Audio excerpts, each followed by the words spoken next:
Malam, Dad. Apa yang Dad sampaikan merupakan dampak dari aliran sungai yang mengalir. Pertanyaan, adakah tips untuk memulai secara bertahap tapi permanen? Hal-hal sederhana seperti apa yang bisa saya lakukan untuk membangun kebiasaan ini? Apakah ada unsur pilihan Tuhan? Atau seharusnya semua orang percaya mengalaminya? Maksudnya ada orang-orang tertentu yang memang dipilih untuk punya banyak neuron. Ada yang dipilih untuk punya neuron tapi nggak banyak. Tuhan itu tidak mau saudara itu cuman cinta Tuhan tapi BODO ya. Tuhan tidak mau. Tuhan itu kepingin itu membawa semua saudara itu jadi orang yang cerdas, brilian, jenius, tapi cinta Tuhan, cinta kebenaran. Yang setuju jempol dulu lah. Ini gimana sih? Mana jempolnya? Gitu dong. Jadi jangan saudara punya sebuah asumsi. Ya mungkin memang saya itu ditakdirkan jadi orang yang bodoh, orang sederhana, memang saya tidak berpendidikan dan sebagainya. Nggak usah playing victim, nggak usah merasa rendah diri. Saudara boleh tidak punya pendidikan tinggi, tapi Tuhan tidak pernah menciptakan ada satu manusia pun yang bodoh. Saudara mungkin belum menemukan titik kejeniusan saudara. Karenanya penting untuk kita doa dalam roh, minta tuntunan Roh Kudus, supaya Roh Kudus itu memberitahukan kepada kita, apa sih talenta yang Tuhan sudah berikan dalam diri kita. Minimal kita itu punya satu talenta saudara, minimal satu. Ya, kalau ada yang punya lebih dari satu, wah itu puji Tuhan lagi. Tapi minimal semua saudara pasti punya satu talenta.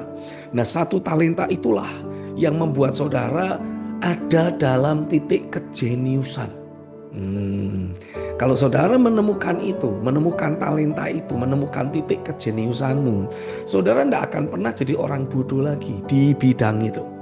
Loh, tapi kan saya kan mungkin jenius di bidang masak memasak, tapi saya bodoh dalam bidang hitung berhitung. Ya justru itulah kita ini membutuhkan pelayanan tubuh Kristus. Kita tidak mungkin bisa unggul baik di semua bidang. Tapi kita bisa unggul baik minimal di satu bidang. Nah, bidang yang lain bagaimana? Ya kita minta bantuan saudara kita. Disitulah Tuhan membangun, merajut untuk mulai termanifestasinya pelayanan tubuh Kristus. Ya, kalau semua kita modelnya kayak konglomerat, apa sih yang dimaksud dengan istilah konglomerat? Artinya semua kebutuhan yang mereka punya itu mereka punya yang semua yang mereka butuhkan. Contoh misalkan mereka ini katakanlah pengusaha kayu, katakanlah seperti itu. Nah, untuk mereka bisa berhasil mengkapitalisasi kayu-kayu di hutan, contohnya, artinya kan mereka kan butuh gergaji. Nah, untuk bikin gergaji mereka butuh besi, ya kan? Nah, ini orang konglomerat tidak cuma punya konsesi untuk menggunduli hutan, tapi mereka juga bisa bikin pabrik gergaji. Nah, supaya pabrik gergajinya terbangun dengan sempurna kan untuk memotong hutan butuh gergaji. Jadi mereka bikin pabrik gergaji. Tapi untuk bisa bikin pabrik gergaji butuh besi. Nah, mereka cari bikin tambang besi sendiri. Nah, kira-kiranya seperti itu yang dimaksud konglomerat. Tapi tidak semua kita ini kan konglomerat, punya semuanya. Apa yang kita butuhkan kadangkala sengaja Tuhan taruh dalam hidup orang lain. Makanya kita butuh orang lain untuk melengkapi diri kita. Sama seperti orang lain butuh kita untuk memperlengkapi hidup mereka.